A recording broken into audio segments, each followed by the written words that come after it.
Welcome back to some new r/malicious compliance stories, where people comply to the letter, but not the spirit of a request. I hope you had a great day. The first story is called Focus on Customers. I used to work for a pretty popular retail store. I got hired on as a cashier in a town with very little clothing stores, so this particular store was always packed.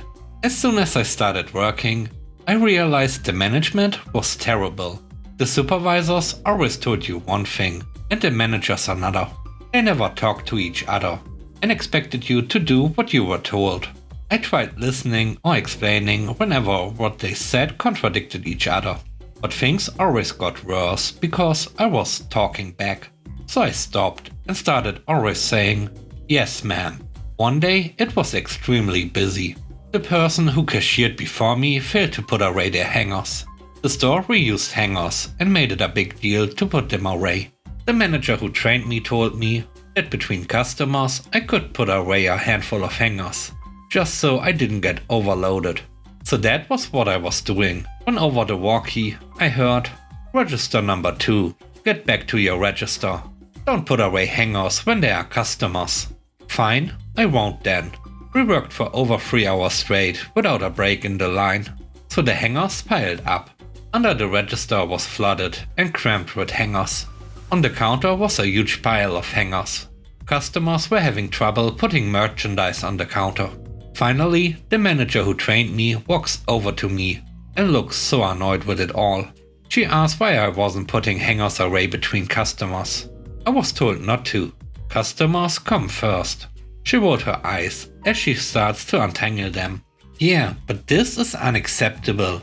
There's so much. Today has been busy, and the person before didn't put away their hangers before they went home. So this is 2 shifts worth of hangers." I tried putting them away when so-and-so manager yelled at me to go back to my register. It took them over an hour to finally get the hangers put away, with 2 of them working at it. They had me skip my break because of how busy it was. The next day it was busy again. No surprise. The supervisor came up front while I was putting hangers away. We looked at each other while I hung up a hanger, and she went back to her job while I did mine. She didn't bother me again about hangers. The next story is called Suspension Went Wrong. For the past 5 years, I've been working at this mid-sized tech company. It's been great, or at least it was, until 6 months ago when we got a new HR manager, Susan. Now, Susan is the kind of person who loves rules a bit too much. She came in with this idea to revolutionize the workplace, but all she did was implement a bunch of unnecessary and strict policies. The one that really got under everyone's skin was a new attendance policy. It stated that if anyone was even a minute late more than 3 times in a month, they'd face immediate suspension without pay. No excuses, no exceptions. This was crazy, considering we are all seasoned professionals, not school kids. But Susan was adamant, and the policy was enforced to the letter. Now, I'm usually very punctual, but life happens, right? Just my luck, I ended up being late 3 times in 1 month. The first was because of a massive traffic jam. The second was due to a power outage that killed my alarm. And the third? Well, I overslept. Each time I was barely 5 minutes late. But Susan didn't care. She slapped me with a suspension notice. I was fuming, but then I remembered something important. Our employee handbook. I'd read that thing cover to cover when I first started, and something about the suspension policy stood out to me. I dug up my copy and found the section I was looking for. The policy stated that suspended employees must leave company premises immediately and are not allowed to engage in any work-related activities during their suspension. A plan started to form in my head. At that time, I was in the middle of a critical project for a major client. It was a huge deal for the company, and I was the lead developer. Without me, the project would grind to a halt. So I decided to follow Susan's policy to the letter. The next day, I walked into Susan's office and handed her the suspension notice. along with a printed copy of the employee handbook suspension policy.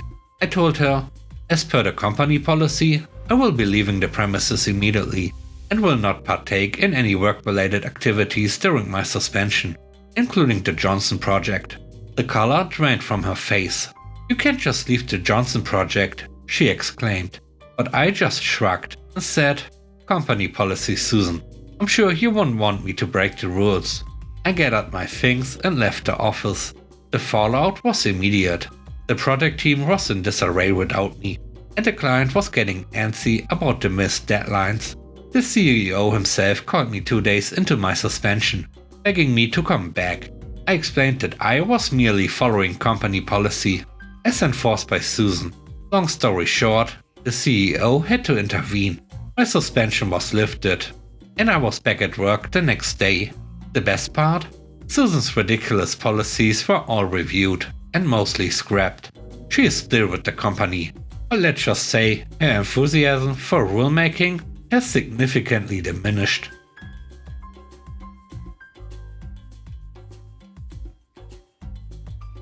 The last story is called Special Instructions. I work at a pizzeria that offers delivery service. At the time, I was driving a really bad car with a broken headlight that was held in place with duct tape. I had to replace the tape every so often when it got old. It didn't hold the headlight anymore, so I just carried a roll of duct tape in my car at all times. A couple of years ago, I got a delivery order with 1 cent pre-tipped on the card. They also requested no contact delivery, so I was supposed to just leave the pizza there on the ground and not wait for them to answer the door. In the special instructions they wrote, "Leave pizza on door."